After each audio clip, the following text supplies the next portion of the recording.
back, watch fans. We're going to be talking about the Day Date 36. That's right, the Rolex Day Date 36. Just going to do a quick video before the live stream that's going to start on the channel. By the way, on the wrist we got the Patek 3940 perpetual calendar. That is what I've had on the last couple of days, almost a week or so. It's been a while, but the Rolex Day Date 36 is actually a very interesting market. I would say the collectors could be broken into a couple of categories. Number one is you got the OGs. That's like the original guys who are buying that watch in the late 70s into the 80s. Okay, that's really the main market. And again, yeah, the watch was really launched, what is it, in the late 50s or whatever.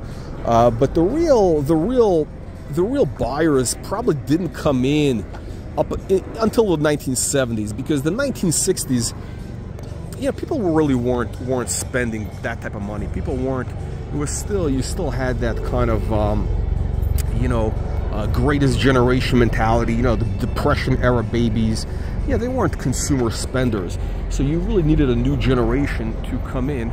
You needed a new generation to come in the 1970s. Yeah, that was kind of the executive sort of like, the oil man, Texas oil money. That was the big money back then. And it wasn't tech. It wasn't your tech bros. So you had a lot of those guys. That was the original buyer. They were buying it, the champagne dial, all that stuff.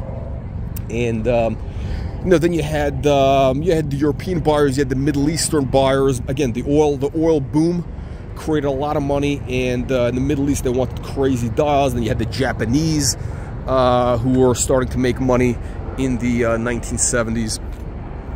They weren't going too crazy, but so you had that kind of older buyer, right?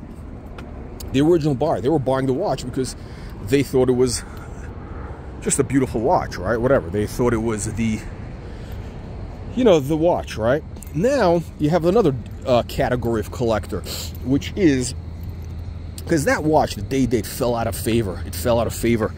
It fell hard in the let's just say the 90s, right? The 90s. By the 90s, it was pretty much out of favor. You had people went from yellow gold. They really wanted the white gold or platinum. Yellow gold was really completely out of favor in the 90s. In the early 90s especially, because it was coming out of a recession, and into the late 90s, it was still considered kind of tacky, like an 80s, like a sign of 80s excess or what have you. And so the yellow gold was really kind of on the down and out. It was on the outs. And then you had a new generation of buyers came in. I think starting in the let's just say late 1990s. I think I'm one. I think I'm one of them. I'm not taking credit, but now I bought the watch because I thought it was a good value back then. I thought it was, wow, it was $6 grand for Day Date with on the bracelet, compared to I don't know, Daytona, which was $9 grand for stainless steel. Now, yeah, that was a dumb mistake, but whatever. But I thought, wow, this is. I thought the trend was going to turn, right? So I thought, and it was kind of ironic. I thought the watch was basically like, as the kids today would call it, like ironic, right? Like, the gold, the Day Date with a bark bracelet and all that. It's kind of a very 70s vibe. I thought that thing was going to come back, and sure enough, it did come back. It did make a comeback, and now we have a. So that, and I think I was probably a couple of years. I was definitely a couple of years early. I was probably 10 years too early, before the hipsters started getting into it. Probably around 2010s. And listen, these trends, they've been relatively, now things are moving much faster now with the the whole watch, the watch hobby, the community, the watch collecting community. Things are moving much faster today than they used to, but yeah, it takes normally about 10 years for a trend to get going. So sometimes I'm pretty good at spotting trends, but again, if you're too early, like, what good does it do you, right? Basically, it's dead money. And but I think so. We saw a second wave of collectors coming in into the Day Date market. Again, that was kind of the, let's call it the hipster collectors. That was in the 2010s. Because again, that watch was dead. I would say until the 2010s, okay? And now, this watch is, I believe, on the verge of a new renaissance. That's right. I believe the Day Date 36 is on the verge of a new renaissance, because now you have real collectors, okay? So again, you had 3 waves. You had the original wave, the original buyers, the OGs. Then you had the kind of let's call it the counter trend. I mean, the market kind of collapsed. Nobody was buying it in the early 90s or the 90s in general. And then you had the kind of the hipsters, let's call it, who were buying it as an ironic statement. But then now, I think we have a new wave, and that is the real collector, because I think in the last couple of years, and I'm sure it's been going on for longer, but people, I think, are really starting to realize the value that is the Day Date 36. The Day Date 36, I believe, is an incredible value, and especially because you can put it on a strap. You know, I've told you before my love of the strap for the Rolex rather than the gold bracelet. You know, I really should be doing the video with the watch, but you know what? I am. I should be doing the video with the watch. I wasn't planning on doing this, but you know, I'm trying to multitask here. I'm trying to multitask, get a little exercise, and create content at the same time. Again, this is a very high quality production channel. This, you know, I think we're going to be nominated for an Oscar, an Emmy Award, and the BAFTA. What is it? The British Academy, and also a Cannes Lion d'Or, because of the production values of this channel. So make sure you click the like and subscribe button. But yeah, I think, look, the collectors, the punters, are starting to realize that this watch is actually a great value.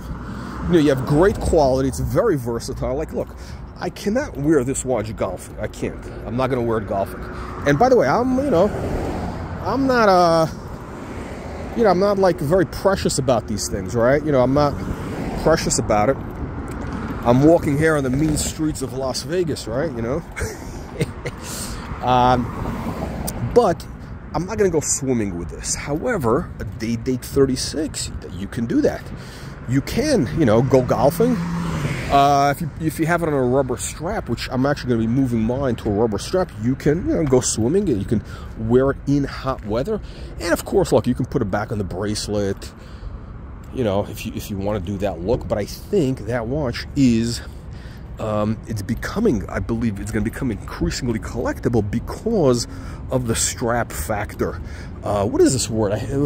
You know, this is a guy who came up with this word, strap monster. Sounds like what's a weird, kind of creepy sounding, but the strap monster, I think you call it. And basically, look, the idea is, yeah, you can wear different straps on. There's a lot of versatility, right? And again, I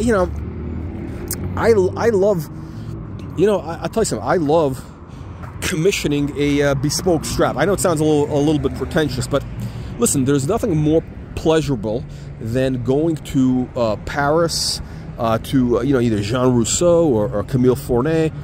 ABP, I couldn't get into their thing. I don't know, I didn't have a vibe there. I didn't get a good vibe, but they do nice work, I'm sure.